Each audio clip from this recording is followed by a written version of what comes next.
Hey guys, in this video, I will show you how to add Apple Pay to Cash App. Alright, so let's begin with the video. First of all, open the Cash App on your iPhone. Then, go to the Money or Banking screen and tap on your Cash App card at the top. Note, you must have a Cash App card before you can add it to Apple Pay. If you don't have one yet, Cash App will give you the option to order it for free.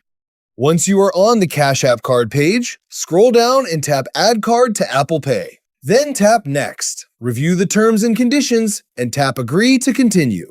After that, your Cash App card will be added to your Apple Wallet. You can choose whether you want to make it your default payment card or keep your current default card. Now, whenever you make a purchase using Apple Pay, the payment will be deducted directly from your Cash App balance.